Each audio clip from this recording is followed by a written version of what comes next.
Hey guys, Scott here. Today we're going to have a spicy discussion about tunneling.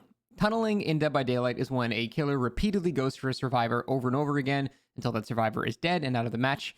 People that tunnel like to argue that it is an efficient way to play because when there are less survivors alive, the efficiency of the match slows down by quite a bit, and so they will typically go out of their way to tunnel. However, when you tunnel, you are taking a huge risk because if the guy that you pick to tunnel is good at the game, you likely will end up just throwing the entire match trying to kill that person. And if you try to abandon it because you're like, oh shit, this guy's too good to tunnel, then you've basically devoted a bunch of time to nothing, and you're still going to lose the game. So you're basically rolling the dice that the person you're tunneling is just going to be a very weak link that you're going to be able to very quickly kill. That's basically what tunneling is. Now, most people, I would say, do not like getting tunneled, and I have always had a differing opinion of tunneling. I actually really enjoy getting tunneled. This is not like a copium or like I'm a masochist or something like that. I genuinely enjoy getting tunneled because to me, the only fun part about Dead by Daylight is getting chased by the killer, at least when you're playing the survivor role. I don't find doing gens fun. And I would argue that most people play survivor to have interactions with the killer. That's the entire point of playing survivor. And just because I say that, it doesn't mean you have to be looping the killer. Even stealthing against the killer is a form of interacting with the killer. Even if they don't see you, you're still having an interaction with them, and that's what's fun. So I would argue that most people play Survivor to have an interaction with the killer. Otherwise, you can just go on a browser and do a skill check simulator because that's the only other thing you're going to be doing, right? So I think that is true for most of the case, and yet people really hate being tunneled, which is, to me, the only fun part of the game, which is getting chased by the killer. Now, before I go further, let me say, if you're going against like an Omega Blink nurse or something like that, who can, unhook you, hit you through borrowed time, and then blink 7 Empire State Buildings away and down you again immediately, yeah, obviously that's not fun. But I think in those scenarios, that's more of a problem with, Omega Blink Nurse being stupid than the actual game as a fundamental concept. And also in those scenarios, if the nurse has Omega Blink and does immediately tunnel you off the hook and you can't do anything because it's Omega Blink Nurse, then this is a half glass full perspective, but that means you get to stop playing a match against a Mega Blink Nurse, and since survivor queues are basically instant, you just go on to the next match. My killer queues right now are 10, 15 minutes long, so you're going to play 2 matches in the time it takes that killer to finish the match. So I guess that's more of an optimistic way to look at it. But for everyone that's not, the absolute top end of bullshit killers, I really enjoy getting tunneled, and it's because it just solely focuses on the whole chasing aspect. And yeah, I actually am kind of surprised when people so the generators take a lot longer this patch now, right? They take 10 seconds longer. People running Pentimento with Anatophobia, and people are complaining, right? Saying, I hate doing generators. It's so boring. I don't want to keep doing gens this whole time. But then at the same time, they also don't want to get tunneled and chased. So it's like, well, if you don't like doing generators and you don't like getting chased, that just means you don't like Dead by Daylight. There's just nothing. That's the entire game. And so if you don't like either of those, then I don't know why are you even playing the game? Now, for the people that are saying that it's because they still want to get chased, but they don't want to get unhooked and then immediately hit and then have nowhere to go. And I still don't understand how that's happening. So unless it's one of those killers like Nurse or Blight that can make up the distance, yes, that's bullshit, super unfun. I'm not going to argue at all. But for most killers, they don't have a way to cover that distance after hitting you that fast. So whether you're running off the record or you use the built-in borrowed time or someone has borrowed time, typically you're going to be able to get hit and then go a pretty far distance to the point where you're going to be able to start looping again, in my opinion. I think you're actually going to be able to start looping.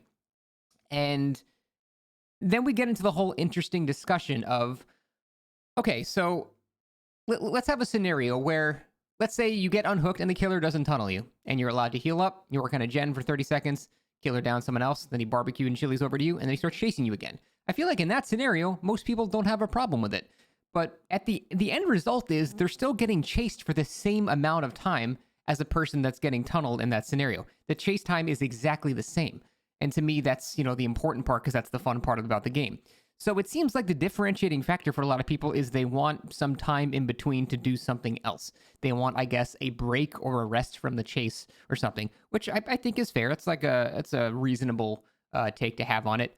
But I don't know, maybe because I just played the game for a while, I don't find doing generators at all. So I don't want a break to do generators. I just always want to get chased. But obviously that's not going to be the opinion shared by a lot of people. So I get that. But I think there is a hard pill that people have to swallow about tunneling. And that pretty much is, at the end of the day, if the killer wants to kill one survivor, they're likely going to kill that survivor. That's why all these talks about what's the power role, anytime it's the people that say like it's survivor, I always laugh because that's ridiculous. The survivor can't kill a killer. The killer is obviously the power role because they are stronger than one survivor. That is pretty much indisputable. If a killer wants to kill one survivor, they can do it almost every time. Now, there are certain builds and survivor threads can mitigate a lot of it, but at the end of the day, most of the time, the killer is going to be able to kill someone that they want to kill. Now, they might have to throw the match to do it, and a lot of times that's what happens. If they just specifically focus one guy the entire match, as long as you have somewhat competent teammates that just sit on gens, the killer is likely going to lose. Again, depends how good the person being chased is, but that can kind of be how it works.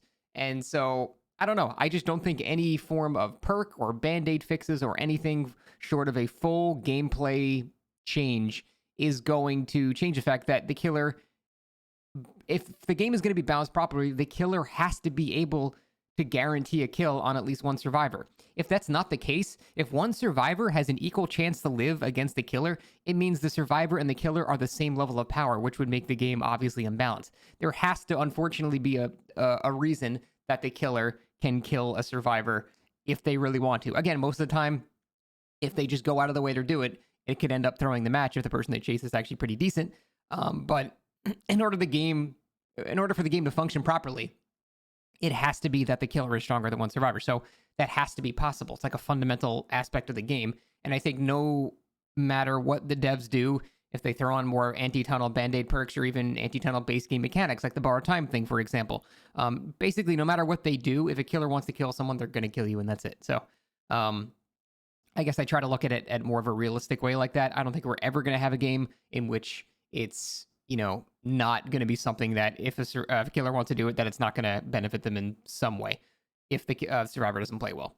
So I don't know. I think people just need to accept that it's part of the game a lot. And again, survivor queues are super, super fast. So if it does happen, it sucks. But I think you just go on to the next match and then hope the next guy doesn't do it, I guess. I don't know. For the record, if you are getting tunneled, I have a build I recommend. It would be Off the Record, Overcome, and Quick and Quiet. I really recommend people try that. Because like I said, if people really want to tunnel someone out of the match, they're going to keep chasing that person until they die. But with that build, after they hit you off the hook, if they wait the 5 seconds, then you still have Off the Record. So in all these scenarios, you still get that hit. You take a huge Overcome speed burst, and then you have no scratch marks. And then you just basically Quick and Quiet into a locker. And basically 9 times out of 10, when I use this build, you can see it on my stream, I've done it a bunch of times before, the killer just straight up doesn't know where I go. And if the killer doesn't know where you went, they can't tunnel you anymore. Now, if they find you later in the match, obviously they can. But if you break that chain of tunneling, it completely destroys the killer's momentum. Now they have no hooks on anybody else, and they can't even kill you, so they're just completely fucked. So if you really hate getting tunneled, I really recommend that build.